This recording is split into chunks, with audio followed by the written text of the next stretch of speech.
This episode is brought to you by Progressive Insurance.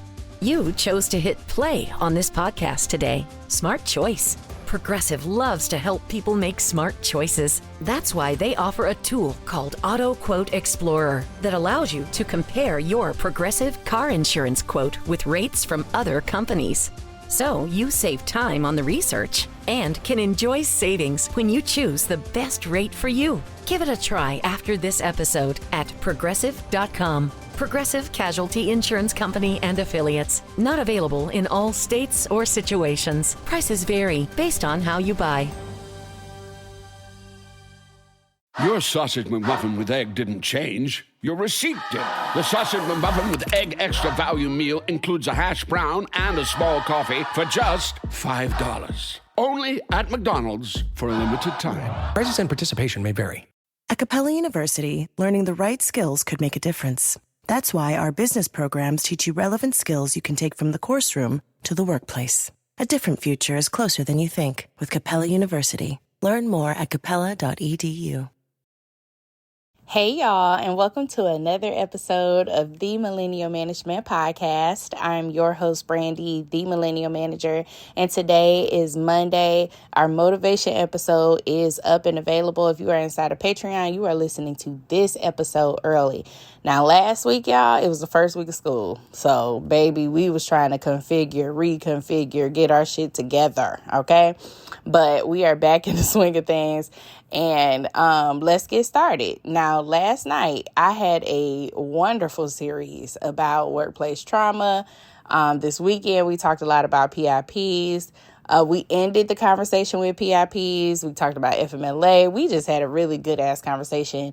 Overall, I just felt like it was just a great conversation. And we even touched on a little bit about, I know you want your kids at home with you. And I know you may have I feel like my kids shouldn't be in daycare and, all of that shit that people go through when they have children. Your kids should be in daycare. They should have some type of childcare, right? Because when you're trying to move up in your career, it is almost impossible to maneuver without reliable childcare and whatever that looks like for your family. If that's a nanny, if you got a very, very dependable family member that would not cancel on you in the last minute, or they cancel frequently, or they say they can't watch them because whatever reason, if you have that system set up, utilize it. So I just want to say that it's necessary in order for you to move forward. But because of the PIP talk, of course, overnight, I think I got 10 emails last night. And I was like, let's talk about PIPs, okay? So today I'm going to just discuss, first of all, what a PIP is, because that has been a large portion of the questions. A PIP is simply a performance improvement plan. And you are given this as a reflection of your current work status, meaning or performance. So if you are not necessarily a good performer, you're not really following through on tasks, you're kind of struggling in some aspect of your job or your daily role and responsibilities, your manager or your management team will put in a performance improvement plan. And while that sounds like, this is just like a supportive tactic, that's not always the case, right? There are just cases where people are put on PIPs, and this is basically a warning, bitch, we're about to fire your motherfucking ass. That's what it all sums down to. To me, I feel like it's just a warning, right? That your time is winding up.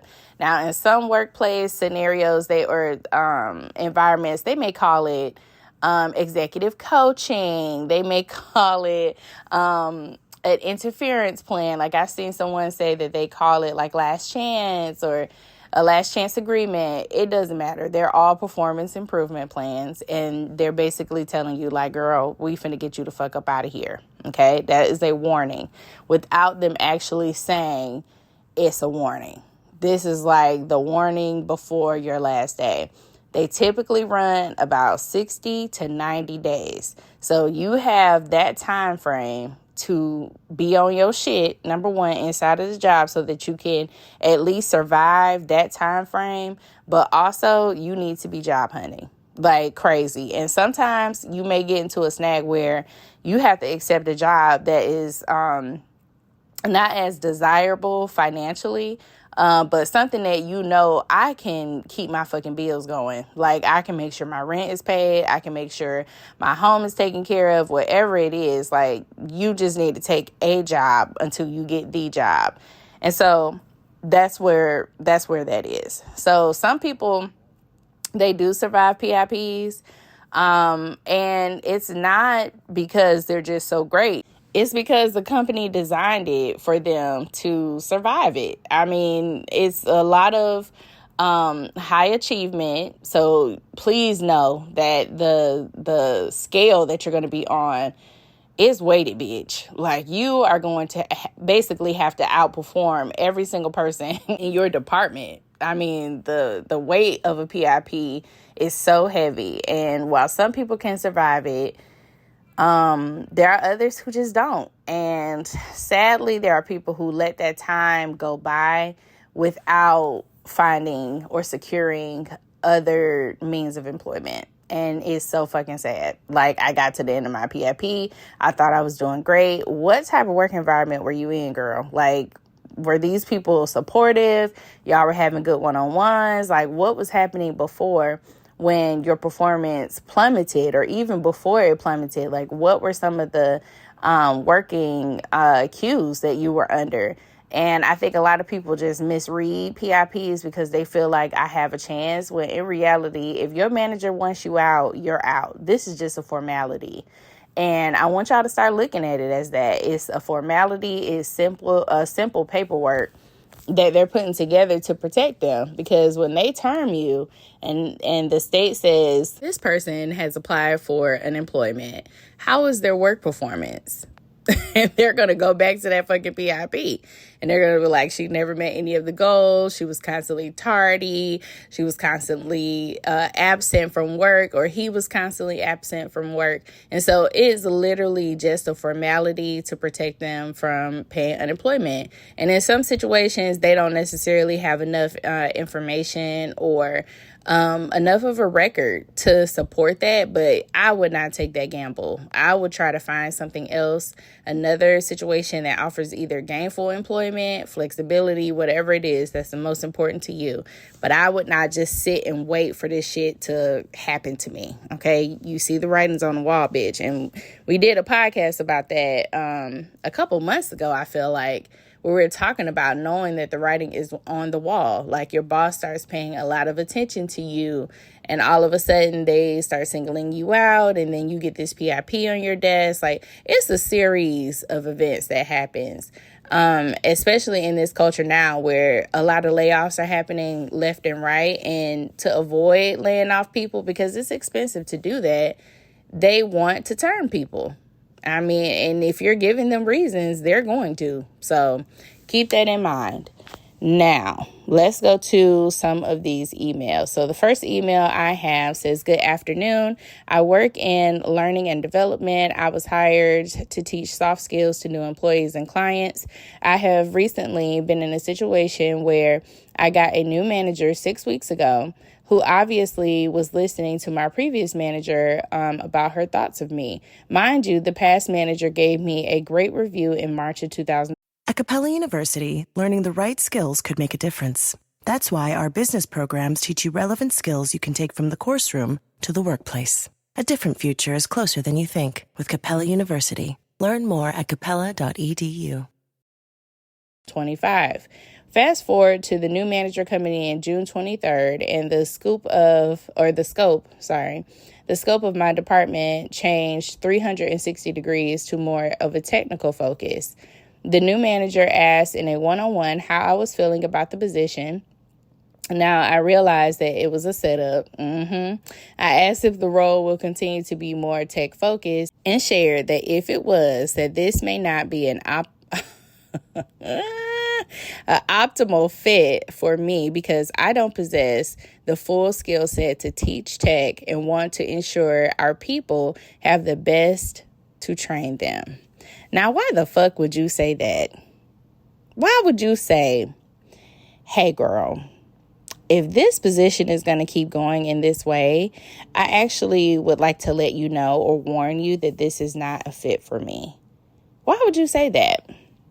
I know y'all like to be honest, but you be honest with yourself, bitch. Save your honesty for the people outside of your motherfucking job. They don't deserve that, okay? You give them just enough to where you're not, viewed as a liar, but you don't ever be this candid with someone who has your career in their hands or the position in their hands. Like, what the fuck? Like, why would you say that? Oh my God. Okay, let's keep going. My manager explained that there were less technical administrative duties that he would be willing to assign me, and he wanted to set up a follow-up meeting to discuss them. And at that follow-up meeting, I was met with my HR manager, letting me know that I would be redeployed and had 30 days to find a new job or I would be termed. Mind you, I had exemplary records for the last 4 years and have never received a clarification of expectations or a PIP. Do I have any recourse? No. You know why? Because you told them this is not a good fit for me. You just told them it's not a good fit. I don't feel like I have the skill set. I don't feel like I can do this job. And that's it. You told them that.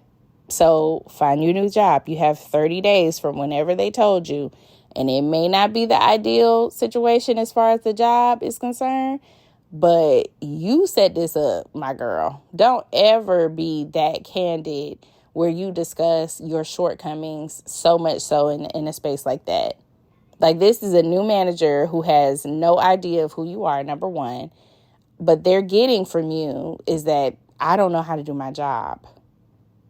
And they may not have the capacity to sit there and try to make you understand that this is the direction that we're going in. They don't have that kind of patience, apparently, because instead of opting to offer more training or more support, they decided to get rid of your ass. And that is the gamble that you take when you are very candid inside of the workplace. This is what I was talking about in our intro when I said don't give them the reason. And you gave it to them, baby. So, no, you don't have any recourse. You need to find a new job. And thank God that they gave you a 30-day warning. Oh, my God. Y'all, please stop being so damn candid in these fucking jobs. I know you feel like authenticity is the way to go. It's not. This is a great example of when you need to know to shut the hell up and not answer truthfully. This is the time, okay? How's everything going? It's going great, bitch. God, dog. All right, let's go to our next one. This one says, Hi there, ma'am. I'm a psychiatric nurse manager, okay? I just got put on a PIP. My supervisor is part of a clique of mean girls, not sure what to do.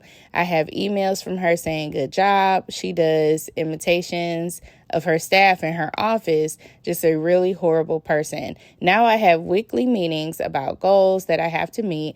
I feel like they're pushing me out. They are pushing you out, my girl. You know what you need to do. As you're a nurse manager, honey, you can find a job. Easy. Find your new job. Move on. This is simple. Just as small as the email that you sent, my response is that small. You do not have to put up with this shit, girl. If you know she's in a clique of mean girls, you know that this is just a way to get you up out of there. Move on. Because I don't see the point of staying in a place where clearly I'm not wanted. Okay? Think about that now. Why would you stay somewhere? Be like, I'm going to show this bitch. I'm going to stay here. And they're going to keep making my fucking life a living hell. Like, what? No. Find you somewhere else to go. You have the ability to move on. You're an RN, girl. And a nurse man. Like, stop. Go find you another job, baby. Immediately. Fuck them. I want y'all to read the room. Please. Know when a fight is necessary or when a job is necessary, and know, like, bitch, it's not. It's actually not worth my fucking peace. It's not worth the sanity that I do have to put up a fight to stay in a bad situation. I'm just not going to fucking do that. Look at the environment that you're in. Mean girl environment. They're utilizing a PIP to push you out. This is not worth it. I hope you have some more information on this lady. If you want to come back and maybe sue her, because that may be a possibility if they have created an environment that is hostile. Maybe you've reported on her before and you feel like it's retaliation. If you feel like that, then you need to download work receipts. WRK receipts. Download work receipts. Log your situation. They have an AI consultant that will connect you to an attorney or an HR consultant. Okay? Either way. You need to log that shit on work receipts. Download it today. You understand me? Say yes. And on that app, you're not just like downloading good things or bad things. You can put up both. You can do recordings. You can do pictures. You can put all of that information in there. But you need to know where the fuck you are working. Okay, guys? Please. This will save you a lot of the drama. Don't make it personal. Don't take what the fuck they're doing personal. Log that shit. Be about your paper. And if a attorney is necessary, contact a motherfucking attorney. You understand me? Say yes. Thank you. All right. Y'all have a good ass day. I'm about to go to work right now. And I will talk to y'all later. I will see y'all on social media, Patreon. Thank you so much for supporting this podcast. And I hope y'all fucking enjoy. And I'll see y'all later. Bye. Is it time to reimagine your future? The right business skills may make a difference in your career. At Capella University, we offer a relevant education that's designed to focus on what you need to know in the business world. We'll teach professional skills to help you pursue your goals, like business management, strategic planning, and effective communication. And you can apply these skills right away. A different future is closer than you think with Capella University. Learn more at capella.edu. You just realized your business needed to hire someone yesterday. How can you find amazing candidates fast? Easy. Just use Indeed. Stop struggling to get your job post seen on other job sites. With Indeed sponsored jobs, your post jumps to the top of the page for your relevant candidates, so you can reach the people you want faster. According to Indeed data, sponsored jobs posted directly on Indeed have 45% more applications than non-sponsored jobs. Don't wait any longer. Speed up your hiring right now with Indeed. And listeners of this show will get a $75 sponsored job credit to get your jobs more visibility at Indeed.com/PODKATZ13. Just go to Indeed.com/PODKATZ13 right now and support our show by saying you heard about Indeed on this podcast. Terms and conditions apply. Hiring? Indeed is all you need.